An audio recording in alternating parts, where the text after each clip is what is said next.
Raider.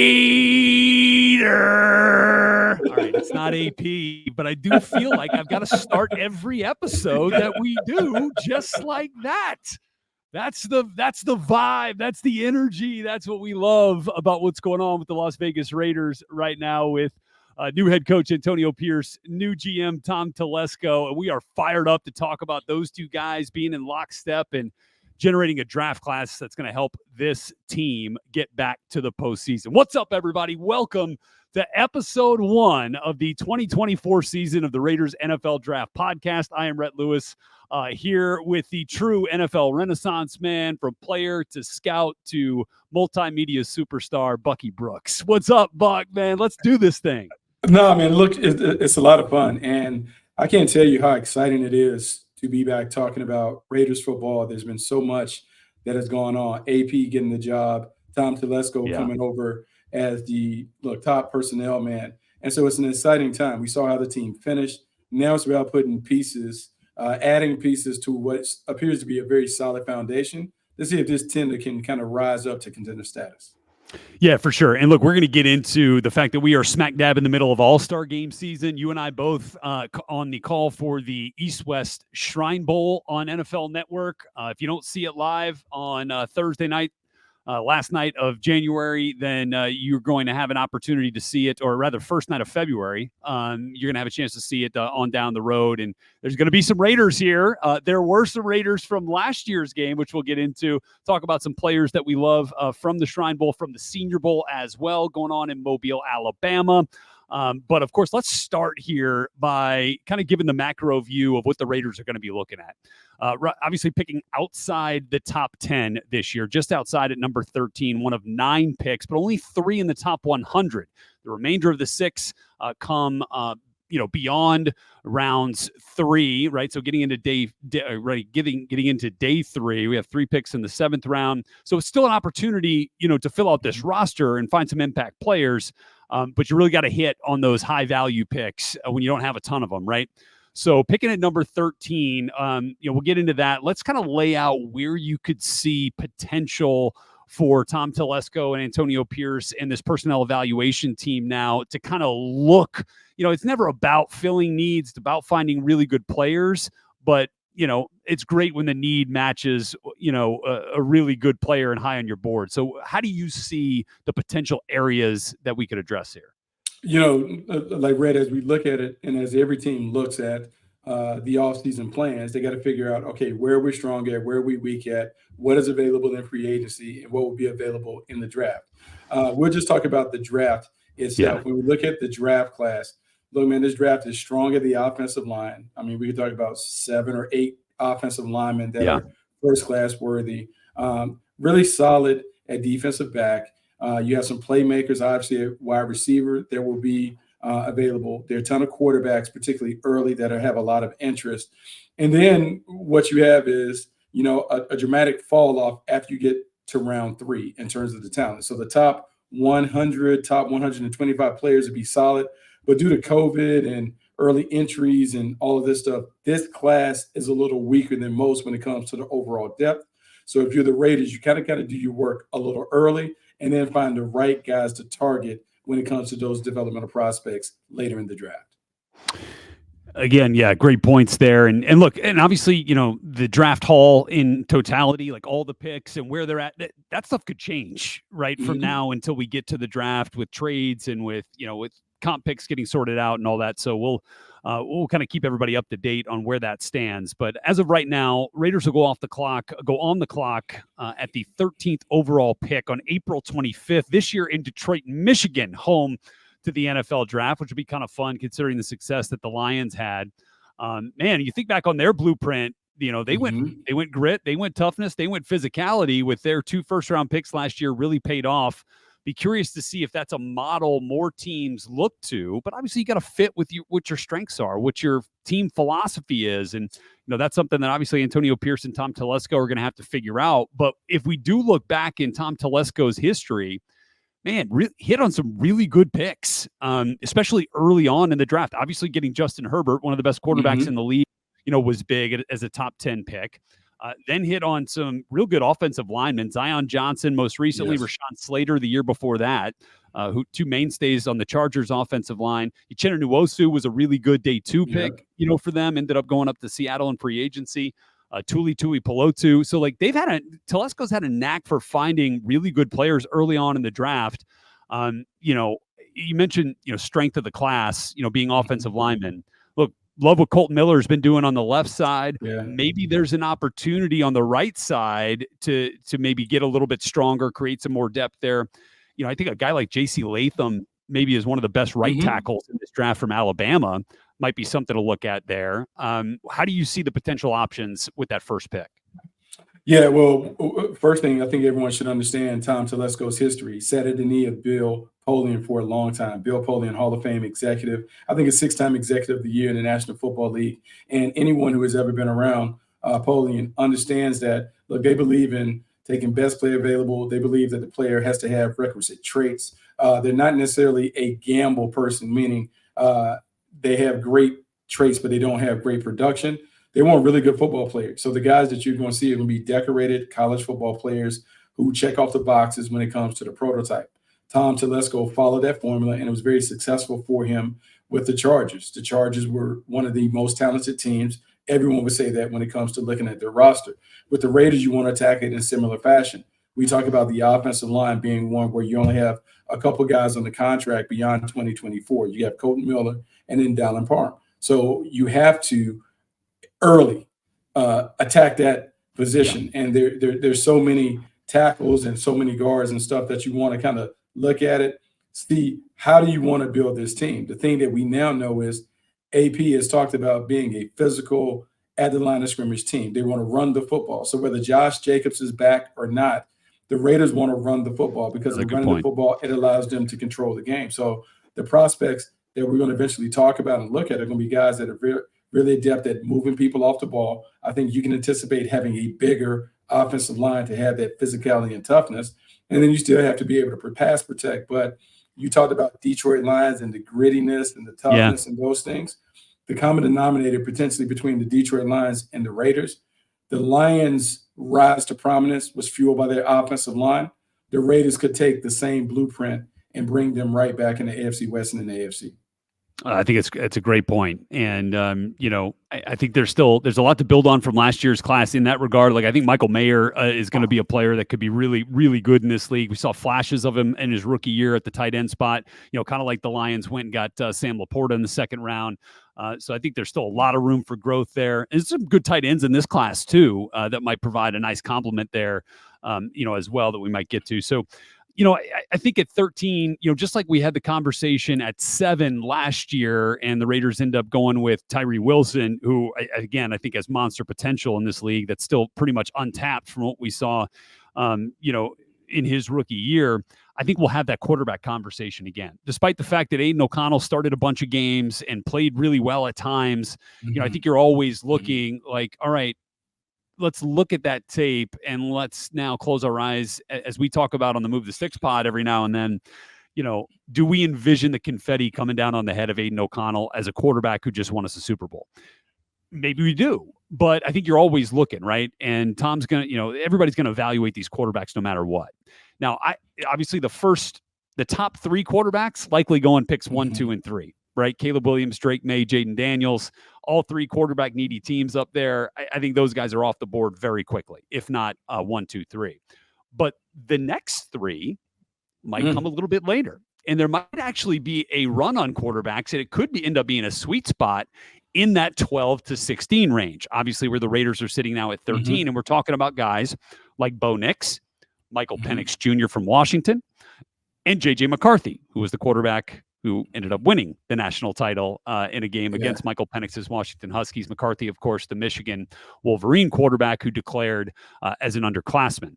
So is that a spot where you could see the Raiders entertaining a potential franchise quarterback when you look at those 3 prospects as of right now?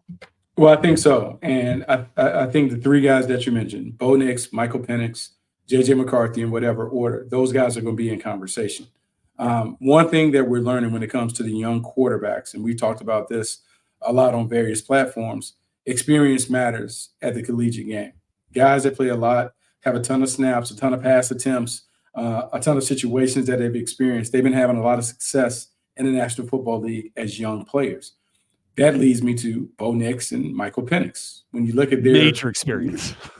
yeah, when you look at their journeys, I mean, first we talk about Bo Nix playing at Auburn, then making his way to Oregon. Look, I think he had the most starts ever of any collegiate quarterback in history when it comes to, I think he has over 60 starts or whatever under his belt. This is a very experienced player, a mature player, a guy who I would say improved significantly during his time at Oregon. When you look at the player that he was at Auburn to the player that he finished up at Oregon, I think there's a lot to like. Athletic, has big time arm talent, is tough as nails. And the maturity, I think, is what really stands out. When people talk to him, this is a guy who, look, he's already kind of been through the wars. He's been scuffed up a little bit and he's seen it and come out on the other side. There's a lot to like about Bo Nix. And Michael Penix, you can say the same thing. I mean, he made the odyssey from Indiana to Washington, had a ton of injuries that he had to deal with, talked about just the headache and heartbreak that came along with, 4 season-ending injuries that he dealt with at Indiana, goes to Washington, and I would say, in a way, reinvented himself as a playmaker, terrific as a passer. I don't know if you'll find a guy that slings it better than this kid when it comes to just dealing from the pocket. He attacks vertically, he attacks down the field. He's pinpoint, precise. He has, and there are times, I mean, even in the college football playoff game, when you watched him against Texas, he absolutely carved them up. If your first exposure to Penix was a championship game, wasn't his best game. But I would say that's probably the outlier of all of the games of his career. He was a fantastic player throughout his time, particularly at Washington. He deals it from the pocket, not necessarily a runner, but he showed in the playoffs that he still can move a little bit.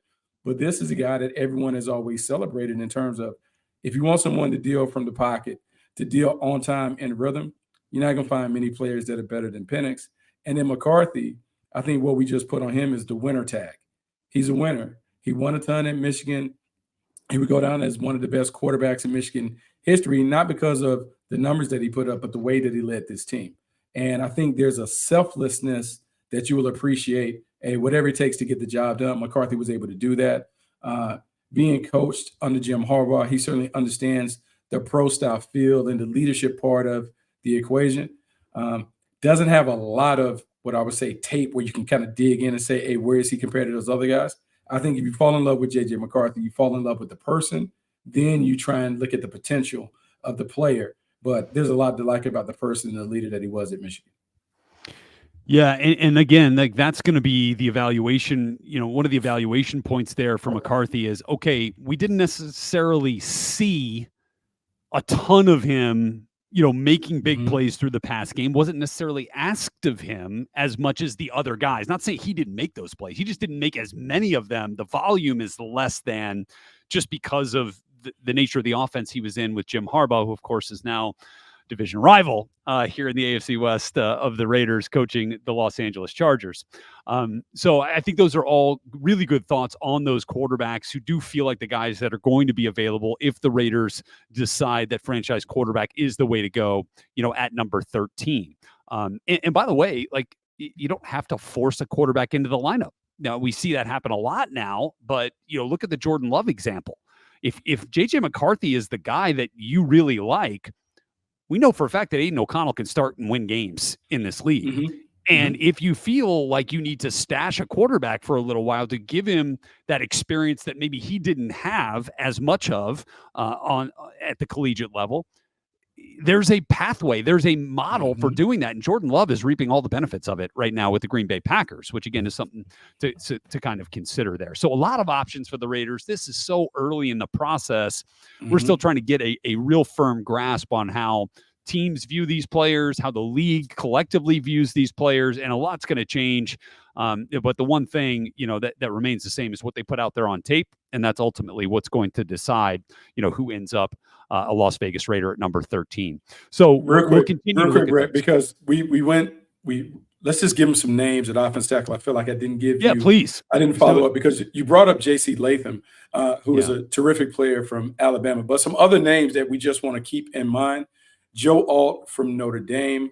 I'm going to let you talk about the Penn State. Olu Fashanu. Olu Fushanu from Penn State. He is certainly interesting. Talisi Fuaga from Oregon State is another one that will be in the conversation. You already mentioned J.C. Latham.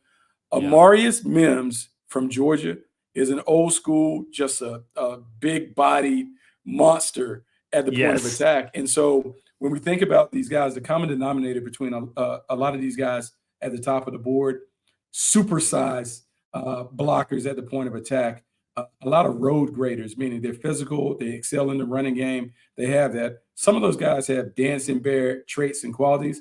I think this year, unlike previous years, though, the physicality shows up on tape. You talk about the top guys in the draft really excel in the run game, and it shows up each and every time you pop in the tape. Well, you're a gosh darn broadcast professional, Bucky Brooks, because talking about Talisi Fuaga is a good way to get us into another one of our topics here today on episode 1, since we're right in the thick of All-Star Game season. The Senior Bowl going on down in Mobile, Alabama, 75th anniversary of the Senior Bowl. A great opportunity for players to stake their claim to stand out amongst their peers and prospects with the eyes of the NFL watching, which is awesome. And you want to talk about some buzzy players down in Mobile. Talisi Fuaga has been dominant. I mean, I can't tell you the number of clips that I have seen on social media of Talisi Fuaga just, face planting guys in the dirt in one-on-one drills. I mean, he is going to win. Like, we talk a lot about, when we're going to talk a lot about Joe Alt and Olu Fashanu as, top tackles in this. Talisi Fuaga has entered the chat. In that top, he might end up supplanting one of those two guys, if not both, based off, what we're seeing down in Mobile. If he does the same thing because the tape's good too. So you go see, the interviews match up.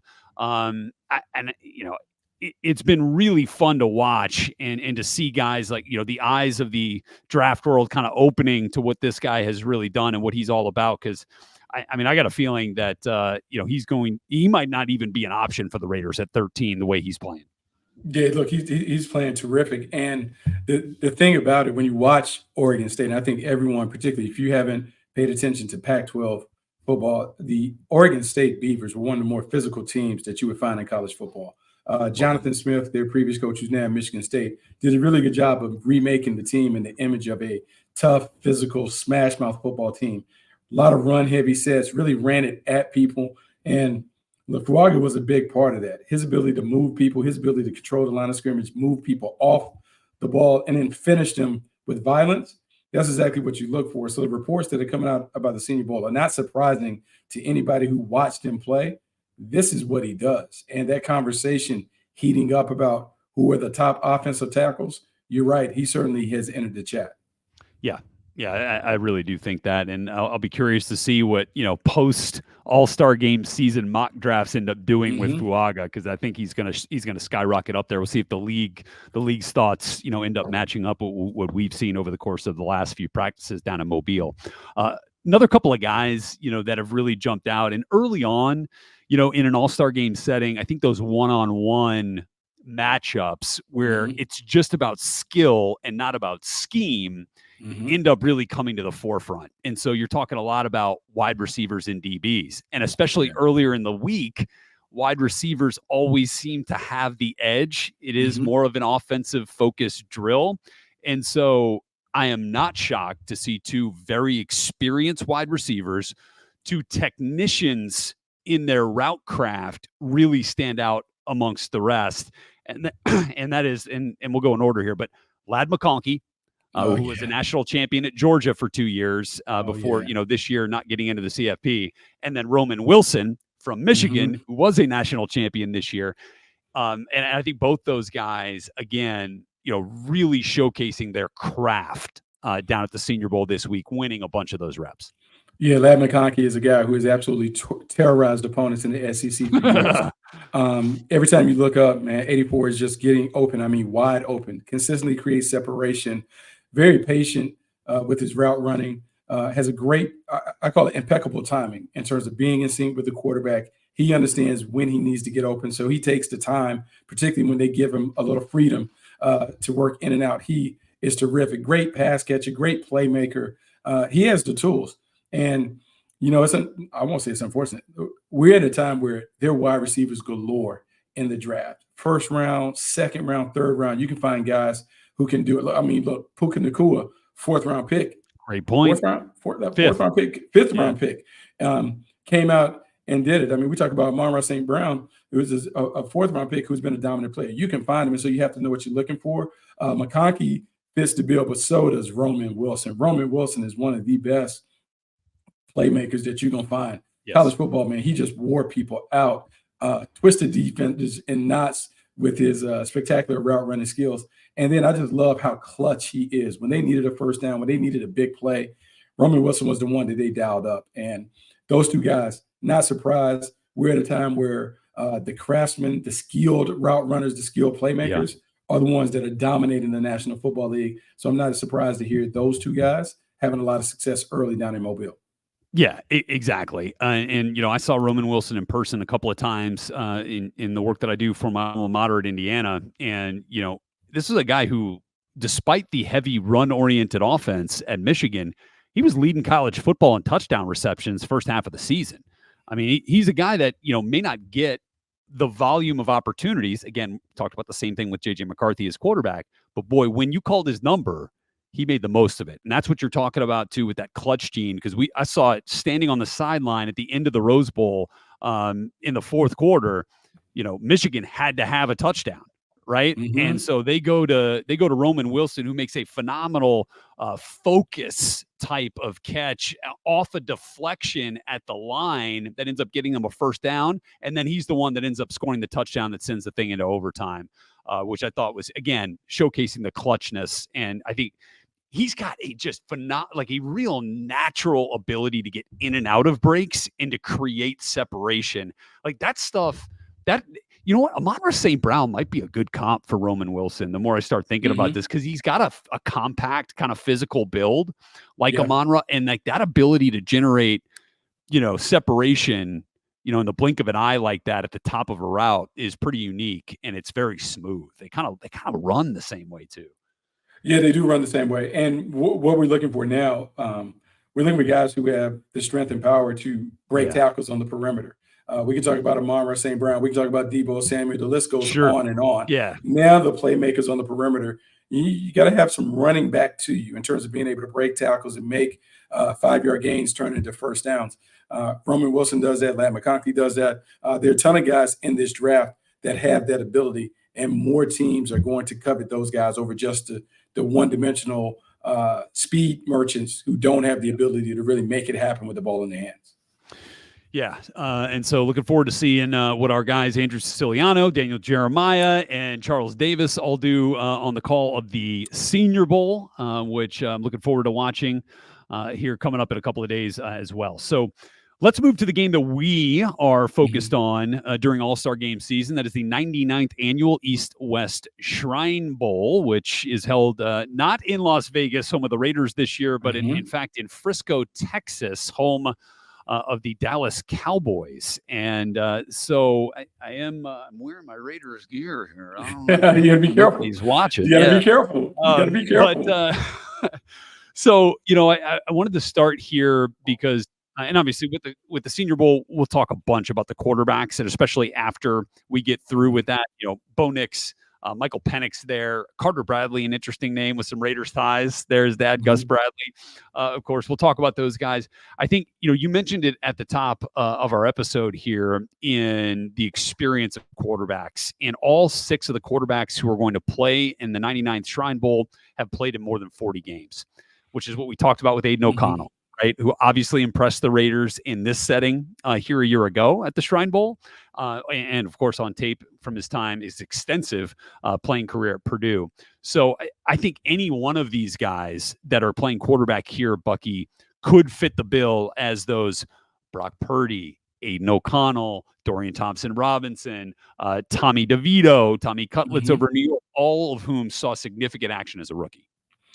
Yeah, I mean, you just talk about trying to follow, like Mike Locksley said this, success leaves clues.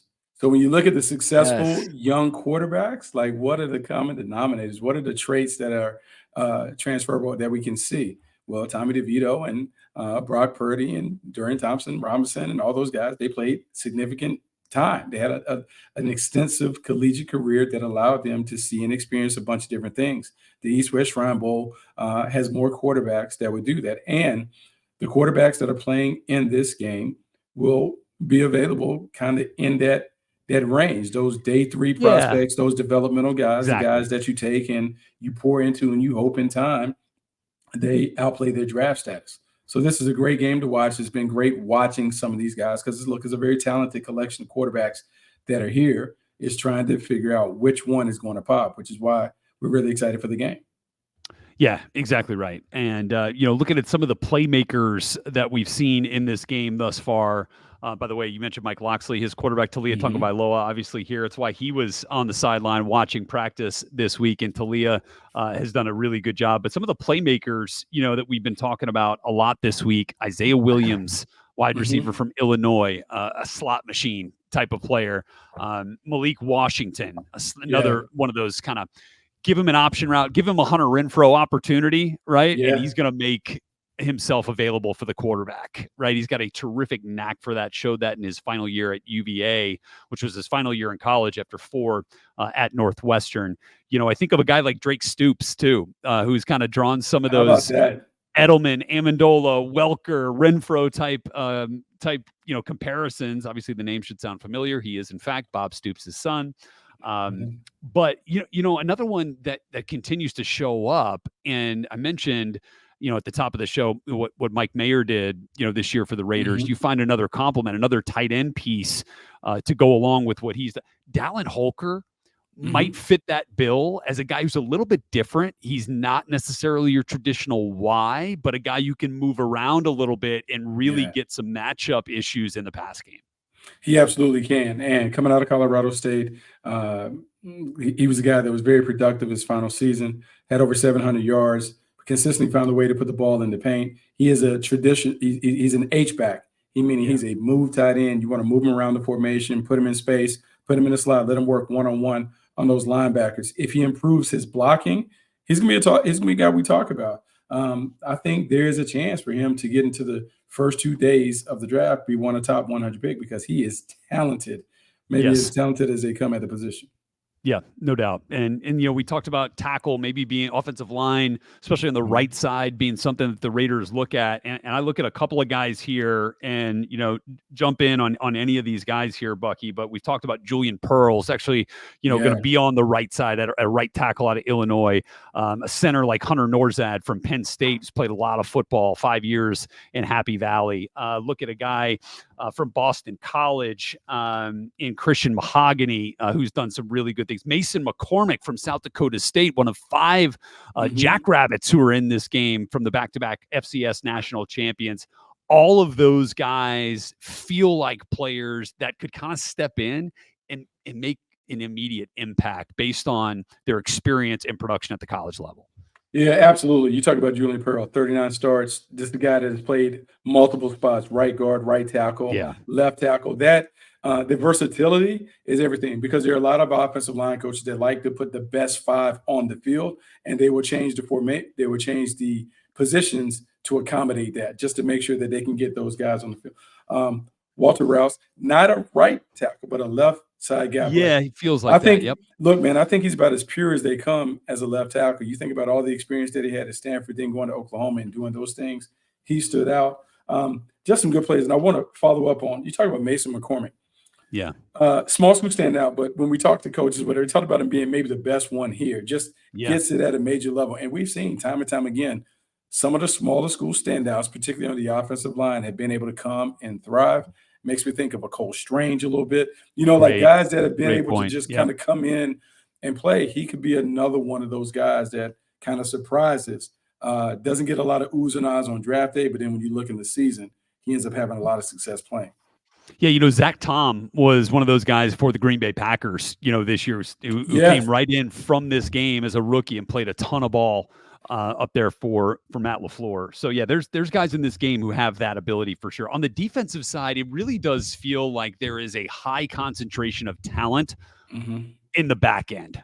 and that's from the cornerback spot, whether that's on the outside or in the nickel, and then at the safety position, guys who could maybe come down and be, a hybrid linebacker for you. We've seen that a little bit with the Raiders. Yeah. Divine Diablo was one of those guys who is a Yes. little bit of a tweener, and has kind of, really found a home at linebacker. But I think of guys that stand out to me, like Chigozie Anusium from Colorado State, Trey Taylor from Air Force. Yeah. Now, you want to talk about a player who Raider Nation is going to resonate with as a leader, as a physical presence. And the his defensive coordinator, called him, one of those players who maybe fits more as a box safety, but you're going to feel his presence and can attach to tight ends in coverage and give you that if you really need it. Yeah, look, when we think about Trey Taylor, Jim Thorpe Award winner, had 3 interceptions on the year, but you talk about a guy that really can play in the box. Does a really good job, smart, tough, natural leader, great communicator. They just rave about him since he's been at this game. And you already know, man, when you play at a service academy, you have all the intangibles that you're looking for. He has that. I mean, he checks it off in spades. And I could see Patrick Graham having a lot of fun utilizing his skill set and incorporating him into the mix when you need more communicators, more leadership on that backside. Yeah, I'm with you on all that. So there's some really good players in here, really across the board, and obviously got a good one from the Shrine Bowl last year that's in Las Vegas, and Aiden O'Connell. Looking forward to seeing what he's got for the Raiders going into year 2, where obviously we see a big time jump, especially for guys who didn't have the opportunity to play an entire season the way that was the case for Aiden. So, look, this is just the beginning of our journey once again here as part of the Raiders Podcast Network again this year, and we're super excited about it. We're going to be with you each and every week up to and through the draft in Detroit. And so looking forward to kind of hitting all those major milestones, Buck, right? All-Star game season, combine, pro days, we start getting in, we start hearing buzz about the interviews, and look, man, we just get to sort it all out with everybody and kind of make some sense of it, which I'm looking forward to. Yeah, it should be a lot of fun. I think there's a lot of excitement, a lot of buzz building around the silver and black, and it should be fun to talk about this team kind of finding itself as it goes forward under AP and Tom Telesco. Rock and roll. So for Bucky Brooks, I am Rhett Lewis, Raider Nation. We appreciate you, and we'll be back with you next week.